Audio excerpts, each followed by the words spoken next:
Hey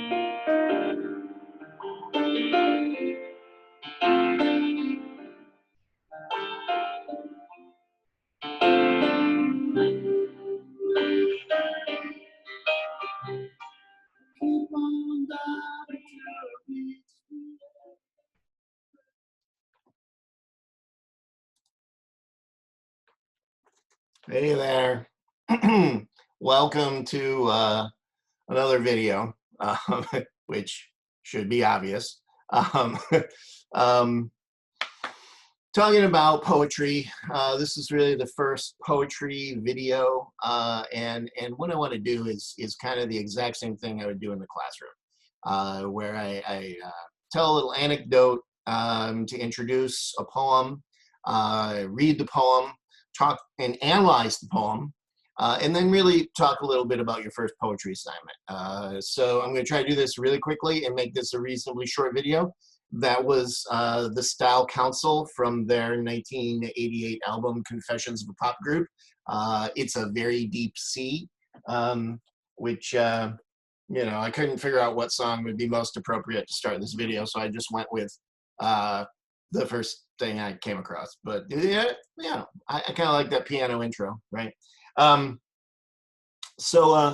of my favorite poems is by one of my former teachers, and his name was John Woods. And this is his selected book, Saltstone, and come to find out, John Woods is in poetry circles reasonably well known.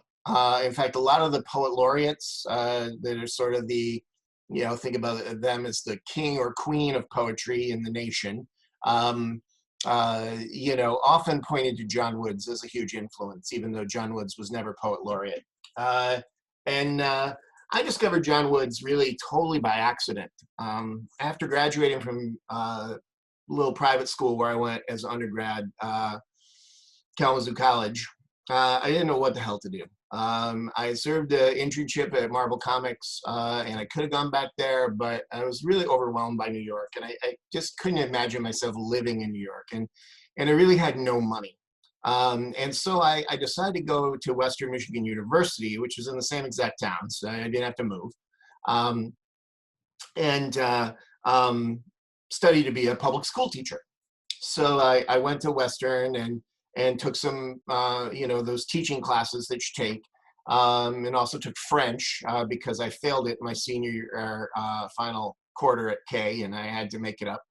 And I met my then girlfriend in the French class, which is a whole nother story, which I won't go into. But then the second semester, I decided to take a creative writing class because one of my girlfriend's roommates was taking creative writing, and she encouraged me to do so. And she was taking this class with this John Woods guy, and it was, I think she was taking a graduate class, or at least like 400 level. So I decided to take it, and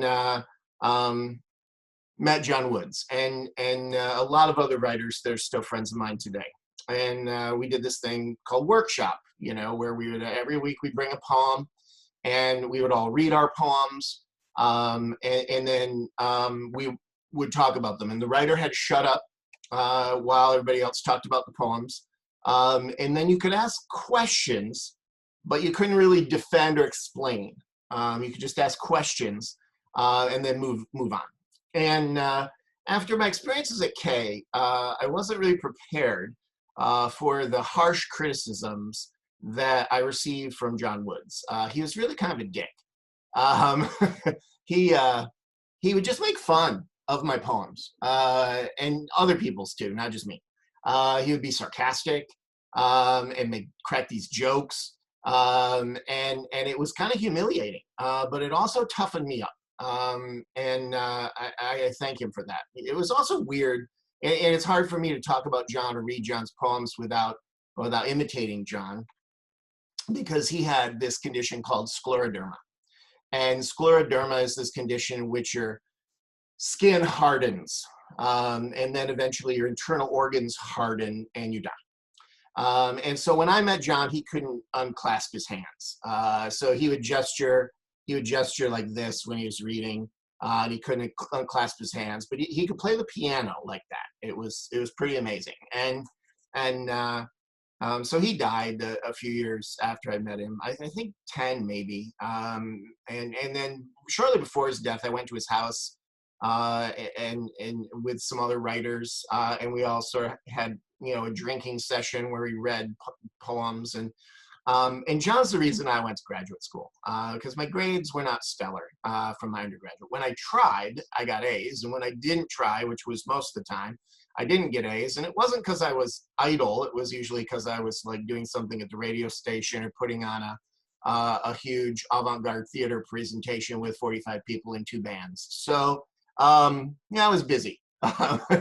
And silly me, too busy for classes. That's probably not the right thing. But after just 1 semester with me, I had applied to be in the graduate program in English there and study writing, having given up deciding to be a public school teacher.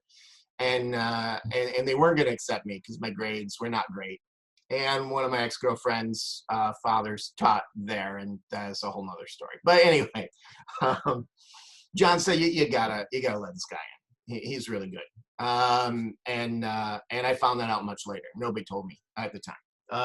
And okay, so going on and on, and I said I wanted to make this short, but I wanted to introduce some of those ideas. Workshop, John was a dick, but I love him, and I love this poem.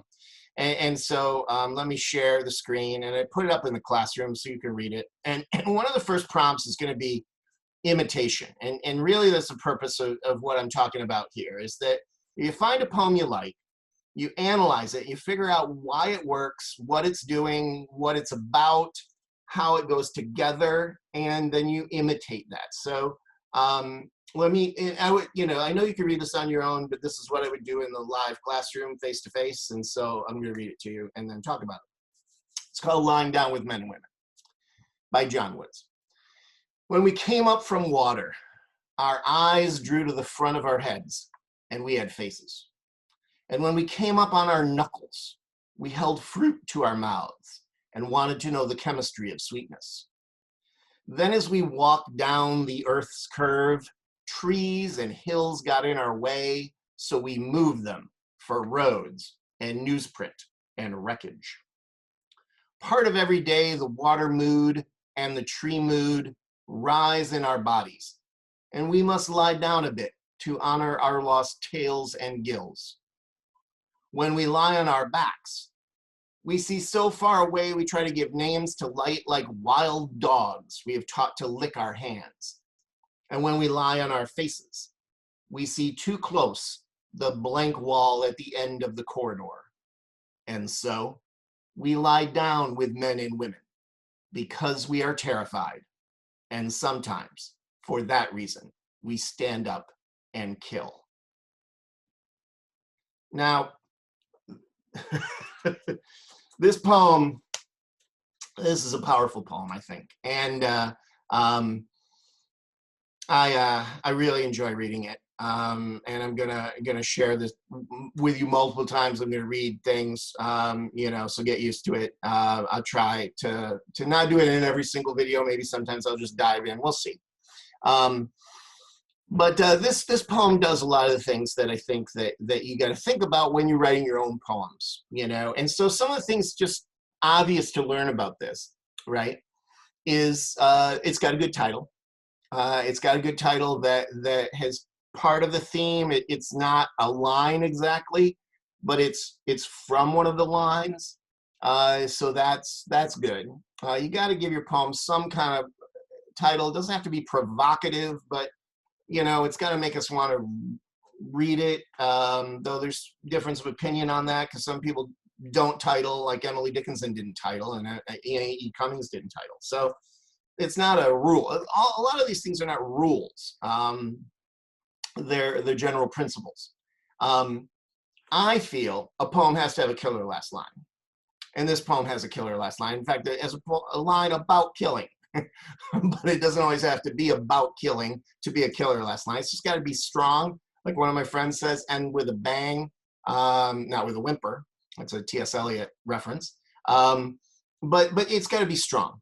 I don't think the opening has to be as strong, but it has to be strong enough to get you in, um, and then carry you through. The writer has to have command of what is being composed, and thinking about where the lines end so that it leaves us hanging, it draws us on, but there's also endings. And one of the things that I really can't stand, two things about the way people read poetry is one is that they take on a poetry voice.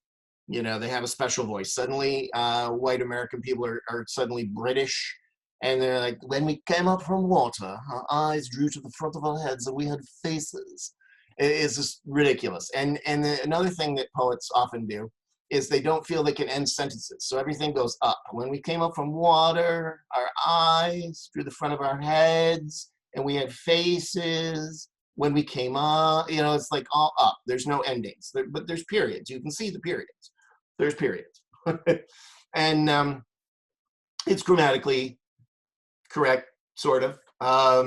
Commas may be used a little more liberally for pauses, which is a weird English rule that exists in composition, which is not really true in composition, but is more true in poetry. You know, it's if you constantly are putting commas where you pause in composition writing, you're going to be right some of the time, but not all of the time, and everybody reads differently, and so that's all right. I'm back. I had Zoom quit unexpectedly on me, and I'm assuming that it's just going to have a little blip in the recording, let's hope, and I'll just continue as if this might be in two parts now. We'll find out after I get done. All right, so I hope that I was in the middle of the comma thing when it crapped out. So commas here are really used for pauses, not always for grammatical correctness. Like in the fourth line, we held fruit to our mouths, comma, and wanted to know the chemistry of sweetness.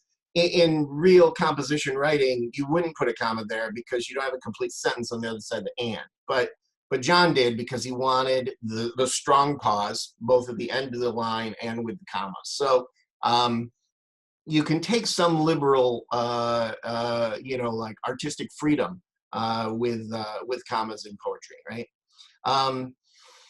And then, so we learn those things. There's no you. One of the things that John really got in my case about was this you that we write poetry to, that we don't define, you know, this undefined you person, which is usually like an ex-girlfriend or ex-boyfriend or ex-lover or whatever, you know, defining it in various ways there. But it does have a grand we, and the we here is clearly humanity, you know, so he can get away with it because it's really about evolution. And so, you know, having an idea, right? What do you want to write about? You know, what's your message? You can have more than one message. You don't have to just have one. But, you know, he clearly has a goal here, and he's kind of telling a story, but it's not really like prose story. But it talks about a condition. You know, starting out with the history of evolution, but told poetically, right? And you get powerful lines. You know, when we came up on our knuckles, you know, we want to know the chemistry of sweetness. You know, these are really great lines. All the lines I think are really great. And then the imagery, you know, so we grow up and we're walking. So we go from fish to you know, sort of amphibians on knuckles, and then we're walking, though it doesn't say on two legs necessarily, but but we assume because things get in our way, trees and hills, so we change nature, you know. So this is modern society. Roads, newsprint, and wreckage, you know, are just three well-chosen images that really give you a powerful sense of a mood, of an environment, and there's visuals there, but not you know, like super well explained visuals, but just enough, just enough. But he stays with this theme, right?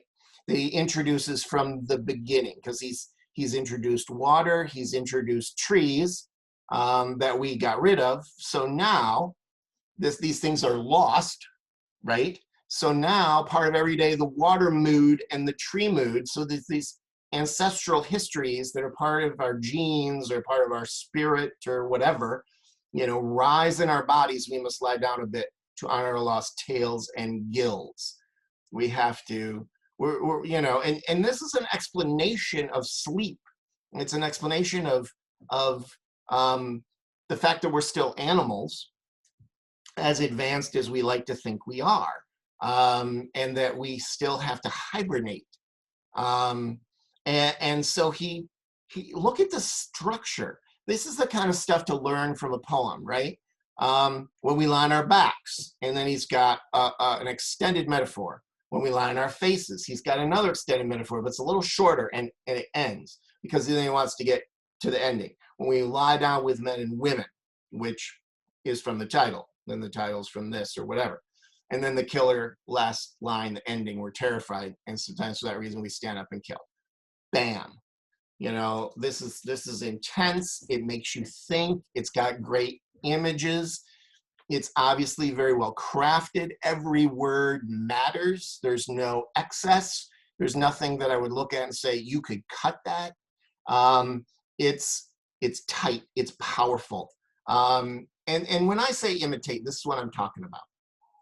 Either do your own evolution poem, state of humanity, you know, what does it mean to be human thing, or just look at how he writes it, you know, look at the sentences, look at the structure, you know, especially where I showed you the middle part, when we lie on our backs, when we lie on our faces. That's like really clear structure, really clear writing, you know.